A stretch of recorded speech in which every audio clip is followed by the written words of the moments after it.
নমস্কার, আমি রুদ্রনীল। আপনারা দেখছেন নিউজ অল ইন্ডিয়া। খবর মানেই আমরা। আমি রোজ দেখি, আপনারাও দেখুন।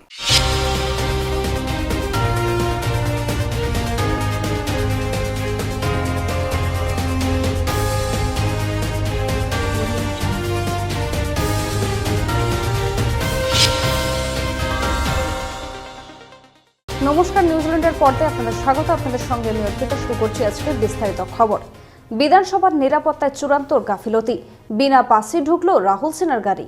বিধানসভায় নিরাপত্তায় বড় গাফিলতি, বিনা পাসেই বিধানসভায় ঢুকলো বিজেপি নেতা রাহুল সিনহার গাড়ি। জানাজানি হতেই তুমুল উত্তেজনা। পরিস্থিতি সামাল দিতে ময়দানে নামেন মার্শাল, বের করে দেওয়া হয় গাড়ি। পরবর্তীতে ফের পাস ইস্যু করে বিজেপি নেতাকে প্রবেশের অনুমতি দেওয়া হয়। তবে এই ঘটনায় প্রশ্নের মুখে বিধানসভার নিরাপত্তা ব্যবস্থা। এবার চোপড়ায় শিশু মৃত্যু নিয়ে বিএসএফকে দোষে রাজ্যপালকে চিঠি তৃণমূলের। সন্দেশখালীর ঘটনা নিয়ে তোলপাড় রাজ্য রাজনীতি, সেই ক্ষেত্রে শাসক দলের বিরুদ্ধেই অভিযোগ উঠেছে। এই অবস্থায় চোপড়ার ঘটনাকে হাতিয়ার করে আন্দোলন করতে চাইছে তৃণমূল। চোপড়ায় ইন্দো বাংলাদেশ সীমান্তে হাইড্রেন তৈরির জন্য বিএসএফ এর কাটা মাটি চাপা পড়ে মৃত্যু হয়েছে 4 শিশুর। এই বিষয়কে কেন্দ্র করে এবার ক্রমেই সুর চড়াচ্ছে তৃণমূল।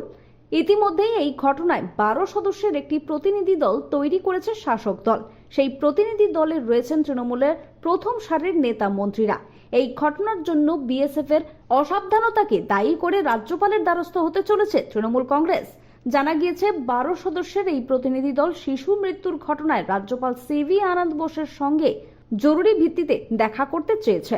ইতিমধ্যেই তারা এই বিষয়ে রাজ্যপালের কাছে একটি চিঠির মাধ্যমে আবেদন জানিয়েছেন। সময় এখন ছোট্ট একটি বিরতির, ফিরে আসছে বিরতির পর। 11 বছরের পথ চলা শুরু আমাদের নিউজ অল ইন্ডিয়ার। 15ই আগস্ট 2023 থেকে নতুন সাজে নতুন রূপে নিউজ অল ইন্ডিয়া। আপনাদের কাছে অনুরোধ, আমাদের চ্যানেলটি সাবস্ক্রাইব করুন, লাইক করুন এবং শেয়ার করুন। ফিরে এলাম বিরতির পর। আসছে এবারে বিস্তারিত খবরে। সন্দেশখালী ঘটনা নিয়ে রাজপথে রুদ্রনীল ঘোষ। ধর্মতলা থেকে গান্ধী মূর্তি পর্যন্ত প্রতিবাদ মিছিল। সন্দেশখালী ঘটনা নিয়ে রাজপথে কামদুনি প্রতিবাদে সোচ্চার হওয়া মৌসুমী টুম্পা সহ কামদুনি কাণ্ডের লোকজন, সাথে যৌথ মঞ্চ, এমনকি বিজেপির বেশ কিছু নেতৃত্ব, স্থানীয় সহ বিদ্বজনেরা উপস্থিত ছিলেন। রুদ্রনীল ঘোষ সাংবাদিকদের মুখোমুখি হয়ে কি বললেন শুনবো। এখন মোমবাতি শহরে নেই কিনা সেটা পশ্চিমবঙ্গের মানুষ দেখতে পাচ্ছেন। আসলে ভয়েতে বা ভাতাতে যদি মোমবাতির দোকান তারা না খুঁজে পান, তাহলে তাদের শিরদাঁড়াই তারা আর বোধহয় খুঁজে পাচ্ছেন না। এখানে যারাই এসেছেন তারা প্রত্যেকেই মনুষ্যত্বের পক্ষে এসেছেন, আইন কানুন মানবিকতার পক্ষে এনারা সবাই এসেছেন। সবার উপরে মানুষ সত্য, তাহার উপর নাই। আর আমার পশ্চিমবঙ্গের শাসক দল মনে করে মাটিতে সবার উপর চোর সত্য, তাহার উপর নাই। নারদা মামলায় আদালতে ফেরত হাকিম শোভন চট্টোপাধ্যায়। নারদা মামলায় সিটি সেশন কোর্টে হাজিরা দিলেন আজ শোভন চট্টোপাধ্যায় ও ফিরাদ হাকিম। শোভন চট্টোপাধ্যায়ের সঙ্গে ছিলেন বৈশাখী বন্দ্যোপাধ্যায়। আদালতের নির্দেশ মতো এদিন সকাল 10টা নাগাদ সময় মতো হাজিরা হন মেয়র ফিরাদ হাকিম। তারপরে বৈশাখী বন্দ্যোপাধ্যায়কেও সঙ্গে নিয়ে কোর্টে হাজিরা দিতে দেখা যায় প্রাক্তন মন্ত্রী অর্থাৎ মেয়র শোভন চট্টোপাধ্যায়কে।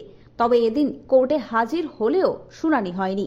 নারদা মামলায় পরবর্তী শুনানির ডেট দেওয়া হয়েছে আগামী 10ই জুন। সময় এখন ছোট্ট একটি বিরতির, ফিরে আসছে বিরতির পর। আরজু মানেই আপনার মনের মতো ফার্নিচার। আসুন দেখে নিন আপনার পছন্দ অনুযায়ী অফিস বা ঘর সাজানোর জন্য নতুন ডিজাইনের ফার্নিচার। ডিজাইনেবল সোফা, আলমারি, ড্রেসিং টেবিল, অফিসের জন্য রকমারি চেয়ারের সাথে দোলনা, বিভিন্ন রকম ডিজাইনেবল ফার্নিচার। তাহলে আর দেরি না করে চলে আসুন আরজুতে। 74 Rajdanga gold park, Kolkata 700107। 52D Raja SC Mallick road, Jadavpur, Kolkata 700032।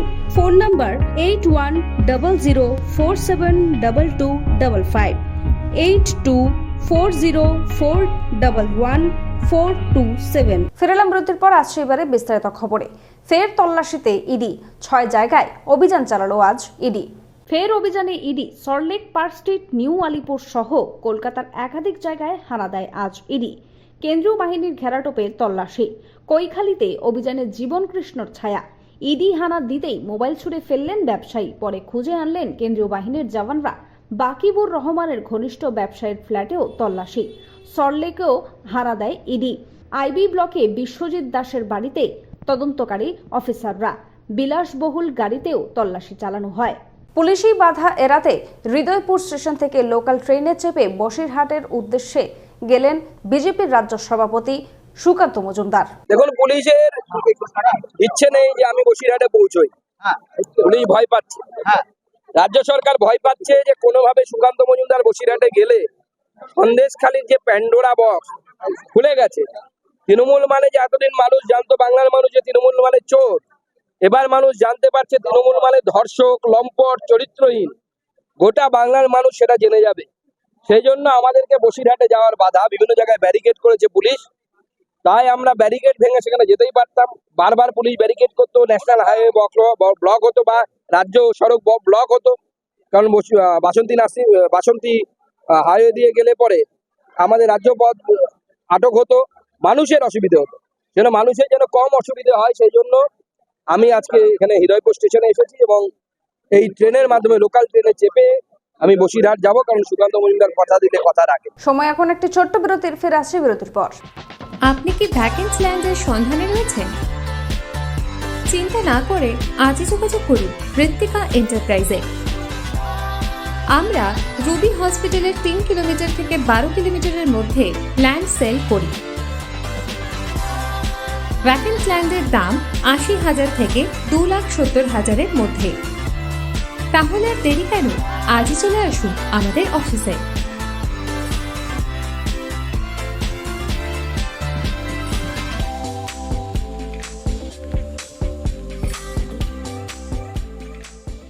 ফিরলাম বিরতির পর, আসছে এবারে বিস্তারিত খবরে। লালবাজারের গোয়েন্দা বিভাগে রদবদল।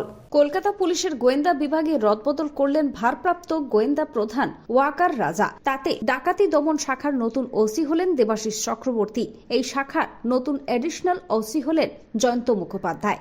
গাড়ি চুরি দমন শাখার নতুন ওসি হলেন ময়ূখময় রায়। ট্রায়াল মনিটর ইউনিটের ওসি হলেন শেখ নাসির আহমেদ। পাশাপাশি গুন্ডা দমন শাখার ইন্সপেক্টর হলেন তপন মণ্ডল। এবার বাংলার বকেয়া নিয়ে সরব রাহুল গান্ধী।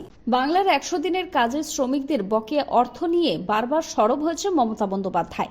ধর্ণা আন্দোলনের পাশাপাশি তিনি প্রধানমন্ত্রী নরেন্দ্র মোদীর সঙ্গে সাক্ষাৎও করেছেন। এবার এই নিয়ে প্রধানমন্ত্রীকে চিঠি লিখেছেন রাহুল গান্ধী। নরেন্দ্র মোদীকে লেখা চিঠিতে রাহুল গান্ধী উল্লেখ করেছেন, পশ্চিমবঙ্গের মানুষ 100 দিনের কাজের টাকা থেকে বঞ্চিত। দ্রুত সমস্ত বকেয়া মিটিয়ে দেওয়া হোক। সময় এখন ছোট্ট একটি বিরতির, ফিরে আসছে বিরতির পর, সঙ্গে থাকুন। গাড়ি চালানো শিখতে চান? দীর্ঘ 24 বছর ধরে সরকার অনুমোদিত স্কুলে মহিলা এবং পুরুষদের গাড়ি চালানো শিখিয়ে এবং ড্রাইভিং লাইসেন্স দিয়ে রোজই রোজগারের সুবন্দোবস্ত করে দেওয়া হয়। এক্ষুনি চলে আসুন সরকার অনুমোদিত নস্কর মোটর ট্রেনিং স্কুলে, তিলচলার থানার সামনে, ভিআইপি নগর এবং অজয়নগর, মুকুন্দপুরে।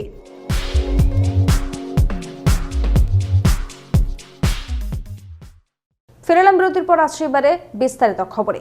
ত্রিপুরায় টিআইএসএফ এর রেল ও রাস্তা অবরোধ। হরফ বিতর্কে ত্রিপুরায় রেল ও রাস্তা অবরোধ টিআইএসএফ এর।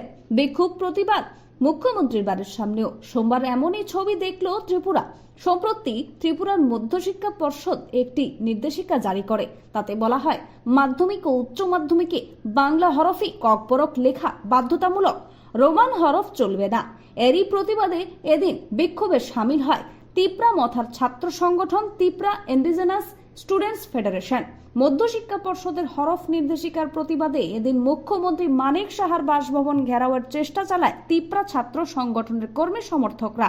এছাড়াও বিশ্রামগঞ্জ, বড়মুড়া পাহাড়, তকসাপাড়া, হেজামারা, লেম্বুছড়া এলাকায় অবরোধ করে তারা।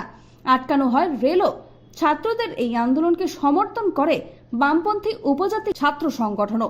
ছাত্র বিক্ষোভের জেরে তড়িঘড়ি পর্ষদের নির্দেশিকা বাতিল করে রাজ্য সরকার। ক্যাবিনেট বৈঠকের পর রাজ্যের খাদ্যমন্ত্রী সুশান্ত চৌধুরী জানান, পরীক্ষায় রোমান অথবা বাংলার যে কোনো হরফেই ককবরক লেখা যাবে। পাশাপাশি তিনি তাদের আহ্বান জানান অবরোধ ওঠানোর জন্য। রাজ্যের ক্যাবিনেটের মুখপাত্র হিসেবে আমাকে যেটা বলা হয়েছে সেটাই আপনি আপনাদের মাধ্যমে আহ্বান জানাবেন। তাদের যেটা দাবি যে রোমান হরফে তারা পরীক্ষা প্রদান করবে, তাই স্ট্যাটাস যেভাবে চলছে আমাদের যেটা সিদ্ধান্ত সেভাবেই চলবে। যেভাবে চলছে দুভাবেই পরীক্ষা দেওয়ার সেখানে প্রভিশন রয়েছে, রোমানেও রয়েছে এবং বাংলাতেও রয়েছে, সেভাবে পরীক্ষা হবে। সুতরাং গণতান্ত্রিক পদ্ধতিতে বন্ধ করার সকলের অধিকার রয়েছে। আমরা আহ্বান জানাবো সরকারের পক্ষ থেকে যে বন্ধকে উইথড্র করুন, প্রত্যাহার করুন। সরকারের এই সিদ্ধান্ত প্রকাশ্যে আসার পর নয়াদিল্লি থেকে তিপ্রামথা সুপ্রিমো প্রদ্যুৎ কিশোর দেববর্মা বললেন, সরকারের এই সিদ্ধান্ত আসলে তিপ্রাসা ছাত্রছাত্রীদের জয়। अभी मैंने देखा है press briefing from the government of Tripura और उन्होंने क्लियरली आज कहा है कि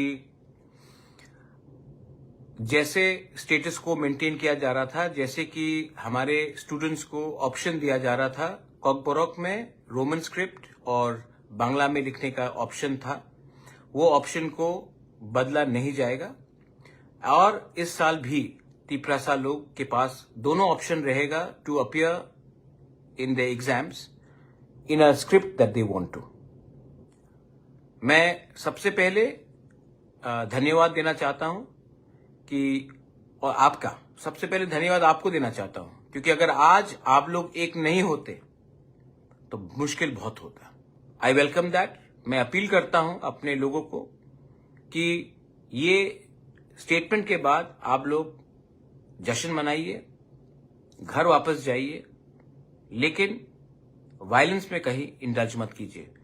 आपको सेलिब्रेट करना चाहिए, ये आपकी जीत है, आप सेलिब्रेट कीजिए, लेकिन थोड़ा सा रिस्पॉन्सिबिलिटी और डिसिप्लिन रखिए। আজ কৃষকদের দিল্লি চলো অভিযান, রাজধানীতে জারি 144 ধারা। দিল্লির বুকে আন্দোলন, রাজধানীতে আন্দোলনের আঁচ পড়ার আগেই সোমবার থেকে রাজ্য জুড়ে জারি হয়েছে 144 ধারা। এক মাসের জন্য 144 ধারা জারি থাকবে। যে কোনো বড় জমায়েতে থাকবে নিষেধাজ্ঞা। দিল্লিতে প্রবেশ করা যাবে ট্রাক্টর নিয়ে। 144 ধারার লঙ্ঘনে গ্রেফতার করা হবে। এইসবের তোয়াক্কা না করেই আজ ট্রাক্টর নিয়ে দিল্লির উদ্দেশ্যে রওনা দিয়েছে পাঞ্জাব ও হরিয়ানা সহ অন্যান্য রাজ্যের কৃষকরা। খবর এখনকার মতো এই পর্যন্তই। দেখতে থাকুন নিউজ অল ইন্ডিয়া খবর মানি আমরা। শুভরাত্রি।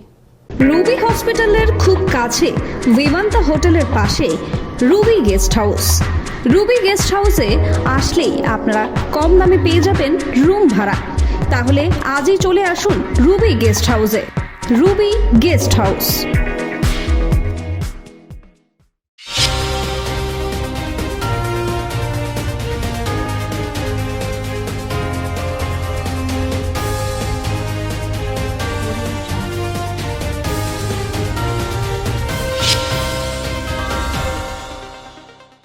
নিউজ অল ইন্ডিয়া খবর মানে আমরা।